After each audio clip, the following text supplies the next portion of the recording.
abraço a você. Alegria de estar de volta aqui pelo Justiça em Foco para mais um programa.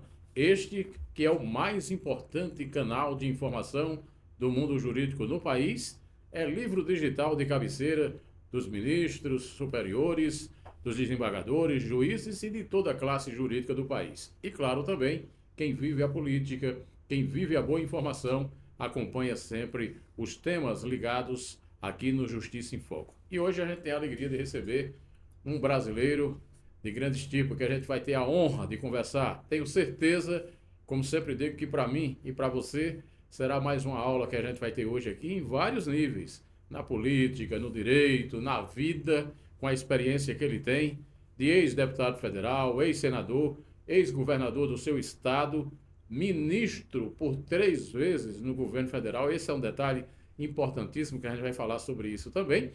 E um homem das letras, né? Escritor, imortal de Academia de Letras, que a gente vai ter a chance de conversar a partir de agora. Estou falando do Dr. Hugo Napoleão do Rego Neto, que nos dá a honra de vir conversar hoje com você, nosso telespectador do Justiça em Foco. Primeiro que tudo, amigo, uma alegria muito grande de poder recebê-lo, doutor. Muito obrigado, eu diria xará, né? É xará. O seu é prenome, mas o meu é sobrenome. Sobrenome. É, nome de família, dado por um tataravô que admirava Napoleão Bonaparte e botou nos filhos todos o nome de, por exemplo, Arthur Napoleão, e esse deu para os filhos, a família Napoleão do Rego de União, Piauí. A cidade em si, como foi que surgiu a cidade no Piauí? Cidade de Hugo Napoleão. Meu avô Hugo Napoleão foi deputado federal desde a República Velha e ainda, na realidade, foi líder do governo, chamava-se líder da maioria, do presidente Juscelino Kubitschek, de quem eu fui advogado. Tem até um livro que o amigo conhece. Eu fui advogado de JK e onde conto minhas histórias junto com o ex-presidente, o grande consultor de Brasília, talvez o maior estadista do século. Não que Getúlio Vargas não tenha sido, mas Getúlio teve o problema da polaca, teve o problema do Estado Novo. Contam até uma coisa engraçada, que na véspera do Estado Novo, 10 de novembro de 1937, ele, caminhando com as mãos postas para trás, como sempre fazia, passou pelo Vergara. Vergara era um factotum, um faz-tudo dele. O Vergara era advogado, era chefe do gabinete civil e até de guarda-costas eventualmente servia. Pois bem, ele passa pelo Vergara, charuto na boca, mãos postas atrás, nos corredores do Palácio Guanabara, no Rio de Janeiro, e diz: Capitão Vergara, mañana es outro dia. Sim. Em espanhol. Capitão Vergara, amanhã é outro dia. Então, veio a polaca. E aí eu contei isso. A não ser por isso, mas ele é responsável pela criação da Previdência e, por incrível que pareça, da Justiça Eleitoral. Getúlio foi um estadista também. O presidente Fernando Henrique Cardoso teve também a sua participação importante, inclusive na mudança da moeda, que o Brasil tinha moedas, o cruzeiro, o cruzado, Cruzeiro Velho, Cruzeiro Novo. Até que veio o Plano Real e que estabilizou mais a moeda, até hoje, desde sua criação. Essa semana ainda o senhor esteve no Congresso Nacional, visitando o Congresso, convidado que foi para o evento lá no Nereu Ramos, o evento Niemeyer, e com um tema atualíssimo, inclusive com esse momento que a gente vive de internet, de mundo digital, falando de humanidade. Como é que foi a experiência, doutor Hugo? Olha, a experiência foi fantástica. Aquela casa eu transitei por décadas, né? E o tema era humanidade e política internacional. Ora, eu sou filho, neto e bisneto de diplomatas e transitei pelas comissões de Relações Exteriores e Defesa Nacional do Senado Federal e da Câmara dos Deputados. Então, uma matéria que eu gosto. Nunca desejei, nunca fiz o concurso para o Itamaraty. Eu sempre fui ou parlamentar ou advogado profissional liberal, como sou até hoje, com escritório aqui em Brasília, Distrito Federal. Mas, em verdade, foi muito excitante essa participação, porque como eu disse, meu pai foi uma coisa curiosa. Meu pai fez concurso público, passou no Itamaraty, junto com Roberto Campos, junto com Jaime Souza Gomes, pai do João Carlos, também embaixador. Mas ele foi colega do Roberto Campos e eu fui colega do Roberto Campos no Senado Federal. Disse isso até o neto dele, que foi até o fim do ano, foi presidente do Banco Central do Brasil por 6 anos. Roberto Campos Neto, brilhante, está no Nubank, salvo engano, hoje. E ele, enfim, eu contei a ele essa história da vida do meu pai com o avô dele, com o Roberto Campos, e, afinal de contas, foi uma passagem muito interessante. Meu avô, Edmundo Quinto Alves, sogro do papai, claro, pai da mamãe, transitou pela vida diplomática, teve até uma filha, minha tia Lígia, que nasceu no Le Havre, que é o porto francês, no noroeste da França. E aí teve meu bisavô, sogro dele, casado com a minha avó Alcina, pai da minha avó Alcina, a esposa do vovô Edmundo, que era, enfim, era o chefe de gabinete do Barão do Rio Branco, Raimundo Nonato Pessegueiro do Amaral, durante todo o período. Tem até, se abrisse o Google, qualquer dessas que se consulte, desses órgãos que se consulte, está lá o nome dele como diplomata. O evento em si aqui, ele trouxe pessoas também de fora, né? Sim. Esse do Nereu Ramos? Também, porque foi promovido pelo pai, o Paulo Niemeyer, neto do Niemeyer. E, afinal de contas, ele era o 4º Fórum Mundial Niemeyer. Então veio gente dos outros países. Tinha tradutor, tinha ventríloco, etc. Como é que foi a entrada na vida pública do ponto de vista de disputar o mandato eletivo? Como foi a primeira eleição, doutor? Por causa do meu avô. Eu tive grande e forte influência. Eu também fui criado pelo meu pai e por ele. Mas meu pai, na vida diplomática, vivendo no mundo afora, me deixou no Brasil. Usou uma expressão francesa para que eu não ficasse dépaysé, despaisado, né? E longe da família, do país e dos amigos. Isso aqui é a maior tortura. Tive um primo, João Paulo Pimentel Brandão, que me insistiu muito que eu fosse. Eu nunca desejei fazer o concurso e nunca fiz. Mas admiro a carreira, sem dúvida nenhuma. E, afinal, foi por causa do meu avô Hugo Napoleão que eu acabei começando a minha vida pública. Tem outro município, a mulher do meu avô, a minha avó Matilde, nós chamávamos vovó Tidinha, que me fez ser Vasco da Gama, porque o pai era Vasco da português. Gama. Então, a minha avó Tidinha era filha de José de Freitas, José de Almendra Freitas, ou Almendra espanhol. José de Freitas. José de Freitas é nome de município. Como União, terra do meu avô, é pertinho de Teresina também. Meu pai chegou a dizer que passava 2 a 3 dias para ir de liteira no colo da minha avó quando era menino. Ele andou de liteira. Quem pode imaginar liteira? Imaginar isso, né? É. E aí a primeira eleição foi o quê? Federal? Foi logo federal, Federal. em 1974. 74. E foram o quê? 3 mandatos? Não, 3, assim, federal primeiro, de 75 a 79, segundo de 79 a 83, terceiro de 2011 a 2015, até, digamos, a penúltima legislatura. Perfeito. E, enquanto isso, eu fui 4 legislaturas, fui senador. Aí, ministro de Estado, governador 2 vezes. Eu tive uma vida longa na... É importante dizer que a condição do governador não foi nesse processo de reeleição, foram mandatos separados, não é isso? Não foi reeleição? Não, governador não. Até porque no meu tempo não tinha reeleição. Né? Foi coisa do Mendoncinha lá na época de Fernando Henrique. Né? Veio depois a reeleição. A reeleição. E eu não me dei bem com a reeleição, porque eu acabei perdendo a reeleição para alguém que hoje é muito amigo meu, foi governador 4 vezes do Piauí, o hoje ministro, senador Wellington Dias. O Wellington é muito amigo meu. Ficamos amigos que a vida fez, a vida quis. Naturalmente, extremamente gentil, um homem educado, um homem de alto nível, e talvez no governo do presidente Lula, a figura ou das figuras mais importantes. E que mais equilibrada também do ponto de vista muito do pensamento político, do que diz, né? sensato, Sensato, né, doutor? sensato. Parece até um PCdista. PCdista de então. De então, da Não época. esse hoje do Kassab ao qual eu pertenço. Certo.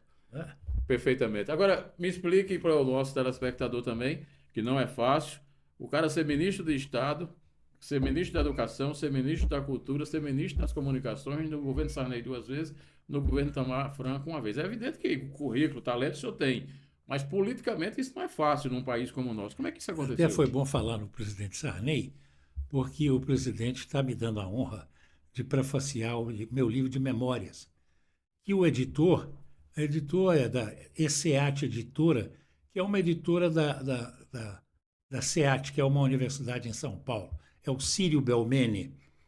O Círio resolveu dar o nome de O Parnaíba Tem Feitiço. Como sabe, o Parnaíba é o limite divisório entre o Piauí e o Maranhão, de norte a sul. Ainda pega uma ponta no Tocantins, Tocantins, né? nordeste do Tocantins, lá no sul-oeste do Piauí.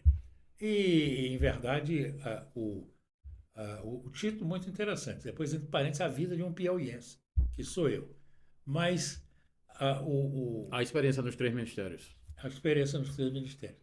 O presidente Sarney, quando ele assumiu o governo, ele naturalmente compôs o ministério e basicamente era PMDBista, mas também havia ministros do PFL de então, Partido da Frente Liberal, do saudoso Marco Maciel, do querido amigo Jorge Bornhausen, de Pernambuco e de Santa Catarina, José Agripino do Rio Grande do Norte, Magalhães, Luiz Antônio Carlos Eduardo Magalhães da Bahia, finado saudoso Luiz Eduardo Magalhães, talvez até tenha sido do ACM Neto, não estou muito seguro, mas de que também eu quero muito bem.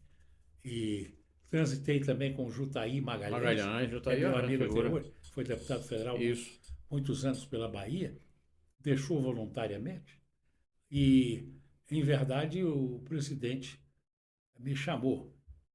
Eu era candidato e talvez o Divaldo Suruagi, que era meu amigo de Alagoas, e o Aureliano Chaves também fazia parte. Eles chegaram à conclusão de que eu tinha mais trânsito nas bancadas partidárias de uma maneira geral, talvez por ter sido parlamentar anteriormente. Já conheci o outro lado do balcão, que era exatamente o parlamento. Né? E aí o presidente Sarney me chamou, eu fui ministro da Educação. Naturalmente, houve uma coisa curiosa. Celso Furtado saiu do governo e ficou vago o Ministério da Cultura e o Sarney me nomeou ministro da Cultura também. Eu tenho as 2 plaquinhas. Depois veio o Zé Aparecido. Eu fui entre o Celso Furtado e o Zé Aparecido. Né? E, afinal de contas, depois eu desenvolvi uma atuação em favor da Universidade Brasileira, naturalmente fortalecendo primeiro e segundo graus no ensino, mas eu fiz o repensar da Universidade Federal Brasileira. Quando eu cheguei lá, meu antecessor no MEC era o Jorge Bornhausen. E eu encontrei arrancando os cabelos, disse: eu não aguento mais essas greves no Ministério e na universidade. Eu propus o repensar. Eu dizia que aluno não é exatamente como linha de carro de montagem de produção. Você faz a greve hoje, pode parar um mês, retoma e tudo começa. O estudo não. Nós sabemos, nós fomos todos estudantes de colégio, de universidade, tem um aquecimento. Aqueles primeiros 15 dias são de começo de entrosamento entre professores e alunos, e você vai levando, como diz a música. A gente vai levando. Então, cada parada dessa provoca o desaquecimento, provocava o desaquecimento nas verdade. greves E universitárias. quando naquele momento já era essencialmente o ensino público. A Universidade Federal é que dominava Era. praticamente tudo, né, doutor? Era, Ou eu já tive. tinha, já tinha aquele início, o boom dessas universidades particulares, ou ainda era essencialmente pública?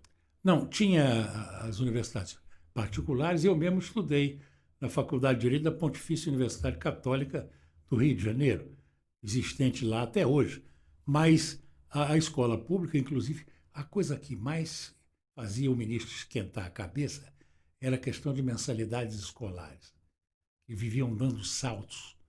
Era uma Ainda coisa, hoje é um problema, né? um problema muito Muito grave. grave. Na área de medicina, por exemplo, a gente tem histórias aí pelo E eu país. consegui encontrar uma fórmula de ajuste adequada ao momento. E as coisas se acalmaram um pouco no meu período. Perfeitamente. Hugo Napoleão, do Rego Neto, é o nosso entrevistado de hoje aqui no Justiça em Foco. Eu vou rapidinho ao intervalo e a gente volta já já. Quero, inclusive, falar com essa experiência do doutor Hugo, como é que está vendo a realidade política brasileira hoje, o nosso Congresso Nacional, Câmara, Senado, o papel do Supremo Tribunal Federal e até a ação dos ministros. A gente fala sobre isso daqui a pouco, depois do intervalo. Chegou o Público Brasil, onde as perguntas têm peso e as respostas esclarecem. Enquanto outros apenas noticiam, o Público Brasil escuta, pergunta e aprofunda. Este é o canal de entrevistas que vai além das manchetes, trazendo à tona o que há por trás nas decisões que movem o país. Aqui, você acompanha conversas com quem vive o poder, decide políticas públicas e transforma realidades, política, justiça, educação, sociedade, tratados com seriedade, escutativa e compromisso com o interesse público. Inscreva-se no Público Brasil e veja o Brasil ser debatido com coragem, clareza e conteúdo. Público Brasil. Boas perguntas, respostas que importam. De volta aqui no Justiça em Foco, entrevistando hoje o doutor Hugo Napoleão, do Rego Neto, com quem a gente está tendo a oportunidade de falar. São tantas coisas que, evidentemente, não tem programa que coubesse se eu fosse explorar cada tema com o doutor Hugo aqui. Mas naquele tema que a gente colocou de ministério e tal, a gente nem falou do Ministério das Comunicações, nem falou do governo do Estado. Eu queria que você desse uma pinceladazinha aí, a experiência no Ministério das Comunicações e também a sua vivência como governador do seu estado. Falou aí, como diria o Jânio. Aliás, o Jânio em Próclise, Ênclise e Mesóclise era campeão. Perguntaram por que ele renunciou, disse, filo porque quilo. E eu ainda conheci o Jânio pessoalmente, porque era presidente nacional do PFL e fui filiá-lo lá em São Paulo. E ele, então, me contou uma série de coisas, né? Foi uma visita muito interessante. Se for o caso, eu vou pinçá-la para conversar um pouco. Mas, voltando à vaca fria, como dizem os cariocas, isso, Ministério das Comunicações. O Ministério das Comunicações, então, houve uma participação interessante. O Antônio Carlos Magalhães, que foi o meu antecessor no Ministério, o Ministério era, o Collor fundiu Transportes, Comunicações e uma terceira pasta, e depois separou. E foi o Alberto Goldman ficou em Transportes, isso, e eu fiquei em Comunicações. Ele desmembrou. Então, preste atenção, diz o Antônio Carlos. Antônio Carlos era o Toninho malvadeza para os inimigos e Toninho ternura para os amigos. O meu primo foi governador do Piauí, o Freitas Neto. Ele disse que numa festa, uma recepção, o Antônio Carlos trançou o braço nele e saiu com o braço, com ele, Freitas Neto, no braço, a festa inteira. Puxava para um lado, ia conversar para o outro. Quando ele gosta, é assim. Então, ele me avisou, olha, o ministro das Comunicações pode não ser feito pelo doutor Roberto Marinho, mas o ministro das Comunicações não será feito sem que seja ouvido o doutor Roberto Marinho. E assim aconteceu comigo também. Não há dúvida nenhuma de que o presidente Itamar tinha que ouvir o Roberto Marinho. O império da Globo é algo de... E naquela época, indiscutivelmente, né, doutor? Muito. Naquela época, fortíssimo. Fortíssimo. Né? E eu até fiz saber a Grives e aos amigos próximos, tinha o João Emílio Falcão Neto, que era um jornalista piauiense, que o Itamar adorava, eram pessoas, enfim, que ele gostava, né? E eu comentei com os dois e fui com o Jorge Serpa. Jorge Serpa era também o grande conselheiro a quem o Roberto Marinho ouvia. E o Jorge, como a irmã do Jorge era casada com um primo meu, eu tinha muito relacionamento com o Jorge Serpa. E o Jorge me levou ao Dr. Roberto Marinho. E conversamos muito, ele disse, olha, conheci seu avô Hugo Napoleão, conheci seu pai Aloísio Napoleão, ambos extremamente distintos. Você é a terceira geração que eu conheço, de modo que ficarei muito feliz. Eu não vou lhe indicar. Mas se o presidente Itamar Franco me telefonar, eu farei da simpatia que tenho pelo seu nome. Ô, doutor Roberto, muito obrigado. E me levou a conhecer aquelas aves dele. É apaixonado, né? Ele cortava as asas para elas não voarem. Isso. Flamingos, né? Flamingos. Lindo, me levou para conhecer. Depois eu ainda tive com ele almoçando, jantando. Ele tomava sempre uma taça de vinho no almoço, raramente uma segunda taça. Mas, então, assim, o presidente Itamar ouviu. E ele agradeceu muito. Olha, eu quero dizer, presidente, que eu agradeço a sua atenção. Eu gosto muito do senador Hugo Napoleão. Ah, mas que beleza, diz o Itamar. Foi meu colega, quando eu cheguei ao Congresso, ele chegou deputado e eu senador, e depois foi meu colega no Senado. Será um prazer, porque eu tenho já uma convivência boa com o Hugo Napoleão. E assim fui chamado lá. E fui nomeado ministro do Itamar Franco numa fase importante. E isso aqui hoje é um milagre, isso aqui é uma coisa que eu vou lhe contar. Uma grande arma, né, doutor? Eu pego, assim, quando eu tenho dúvida em línguas, tem um tradutor aqui dentro. E como disse um amigo meu, o doutor Oswaldo Garcia, que é um empresário aqui de Brasília, que é da Corte de Justiça Arbitral, da qual eu sou vice-presidente jurídico, e que, além do meu escritório de advocacia, Napoleão e Tágira, eu tenho, naturalmente, uma convivência na Corte de Justiça Arbitral. E ele diz, até livro hoje, ele diz, você pode deitar na rede ou na cama, fechar os olhos e ouvir o livro inteiro.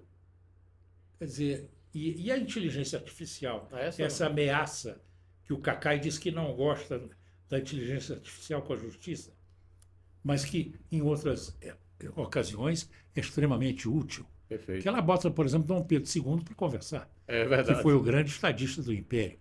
Perfeito. O governo do Estado, qual foi a grande marca? Evidentemente que a gente falar de 8 anos né? Foi um lugar, a posição que eu tive a mais, digamos, sofrida, mas a mais bonita.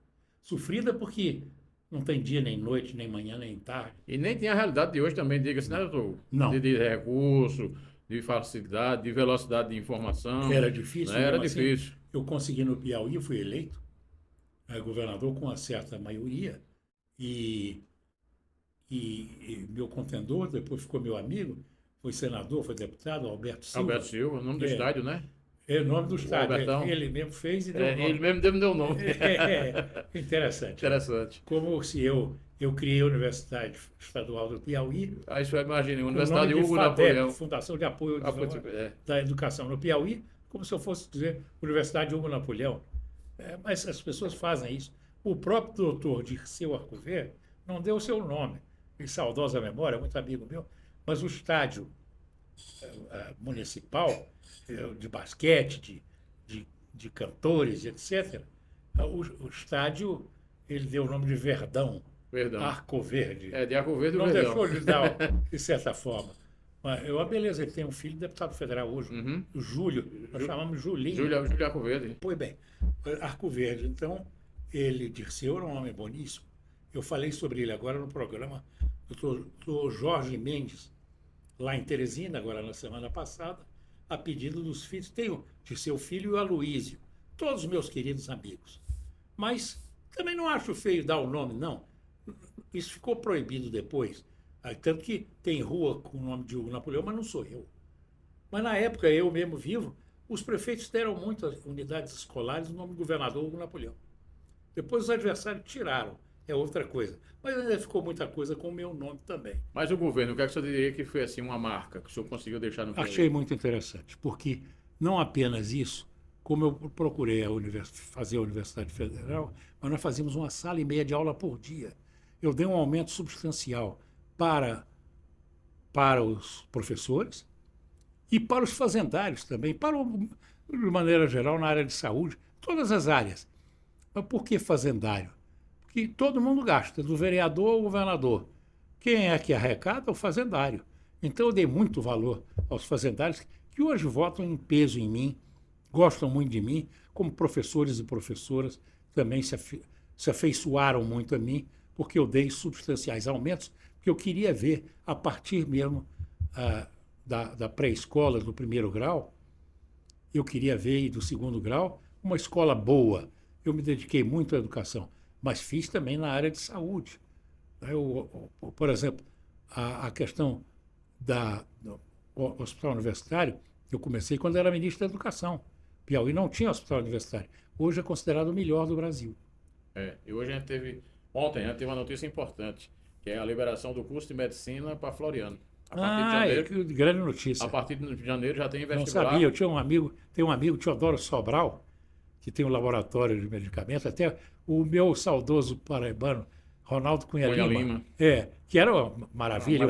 Eu fui com o Humberto Lucena. O homem do Habeas Pinho. Que ele liberou um violão. Porque era um boêmio da noite tocando, e um vizinho lá não gostou do barulho. Ele prendeu o violão. Prenderam o violão. Aí ele fez um habeas. O Habeas Pinho.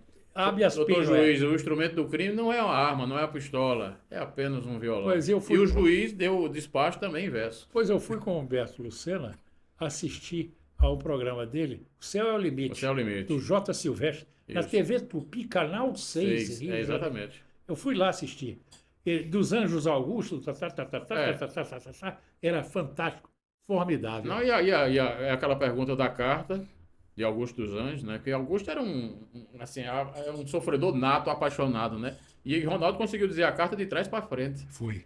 Isso é um negócio... Não, o cérebro. Não, Eu falei a respeito dele, porque depois ele teve um AVC e foi obrigado a tomar um aguardente que é fabricado pelo laboratório desse meu amigo Teodoro Sobral, em Floriano. E ele disse, olha, eu estou tomando agora, continuo no aguardente. Ele brincando comigo quando eu fui visitá-lo, né? Depois ele voltou como deputado. Deputado federal. Eu era amigo do Renato, do Fernando, que foi assassinado brutalmente. Exatamente. Por um associado, um sócio dele. E hoje Cássio é seu colega aqui, trabalhando aí na área do direito, com o escritório. O Cássio não quer mais Cássio, saber de política. também inteligente. Uma família de fulgurantes. O Fernando era muito inteligente. Igual os Gadelha, né? Você só tem tudo além da curva. Tudo. Esse momento político de hoje, esse congresso de hoje, um Hugo Napoleão, quando está em casa assistindo a TV Câmara, na TV Senado, ou acompanhando o noticiário, ou indo ao congresso, como é que o senhor vê hoje exatamente essa realidade? O senhor que viveu os áureos tempos de grandes figuras no Congresso. Não fica bem falar de uma instituição, e sobretudo de duas casas das quais eu fui membro por décadas. Mas eu quero dizer que não é mais aquela de Gustavo Capanema, de quem eu fui colega como congressista, Herbert Levy, que era do Diário Comercial, São Paulo, né? Célio Borja, Marco Maciel, Jorge Bonhausen, Ulisses Guimarães, meu Deus do céu, e tantos, uma pleiade de nomes, Arthur da Távola, enfim, senadores e deputados federais que o tempo não faz mais. Eu convivi com eles, e com eles muito aprendi. Aprendi ali, e tanto que eu, quando falei, há poucos dias, eu estava justamente no auditório Nereu Ramos da Câmara, e todos falavam mais ou menos sentados onde estavam. Eu, como advogado, aprendi a falar de pé. Advogado e parlamentar. E fui para a tribuna e falei de pé. Depois o mesmo disse o Cacai, que veio depois de mim. Se eu vou seguir o Napoleão, eu vou me levantar e falar de pé, porque é da tribuna que eu falo. Então, isso aqui, me faz uma falta danada, esse instrumento aqui, chamado microfone. Eu fico absolutamente anestesiado. E isso estava me fazendo falta. Por isso eu gosto. Eu tenho saudades e gosto quando for. Aliás, fazer uma sustentação falou em tribuna e em sustentação, é uma coisa que falta verdadeiramente hoje nos plenários, né? A gente não tem mais aquele confronto de ideias. Queriam acabar. E às vezes a gente, como jornalista, ficava assistindo, um falava a favor, outro falava contra, e a gente concordava com os dois. De tanta inteligência que os caras tinham para expor exatamente o pensamento do Hugo. Exatamente. E hoje a gente não tem mais isso, né? Não tem, infelizmente. E o Supremo ia acabando com a intervenção hora a hora, É a participação mais importante que o advogado tem na vida. É expor verbalmente, ou lido, ou por natureza, de improviso, mas é aquilo que eles têm de melhor. Falando em Supremo, há um excesso hoje, há uma interferência, além do que seria as suas atribuições, o seu ver dessa forma, sem a gente citar nome de nenhum ministro, mas do ponto de vista da instituição como um todo. Está bem diferente da sua época como parlamentar? Não tem dúvida nenhuma. Olha, Montesquieu dizia que il faut que le pouvoir arrête le pouvoir. É preciso que o poder detenha o poder.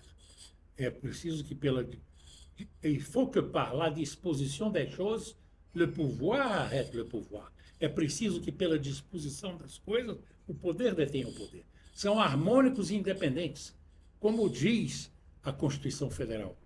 Mas o Supremo tem sido agora um pouquinho mais, tem ultrapassado nas atividades, entrado um pouco nas atividades legislativas e executivas. E isso tem deixado muita gente um pouco assustada. Eu compreendo bem, como advogado, essa circunstância. Claro que não são todos, mas aqui e acolá se vê uma medida um pouco mais avançada do que deveria ser. Isso é preocupante, doutor? Claro que é, não pode continuar. O judiciário, que tem todo o nosso respeito pela história, pela tradição, pela altivez, pela credibilidade, tem que continuar a ser assim. Hugo Napoleão do Rego Neto. Muito obrigado, querido. Foi um prazer enorme. O senhor sabe sempre da alegria Napoleão, que eu tenho de poder conversar com o senhor. Napoleão de Castro, é uma honra. E a honra foi toda nossa. Muito obrigado. Muito obrigado, um prazer grande. Grande abraço, Justiça em Foco, sempre levando a você a melhor informação.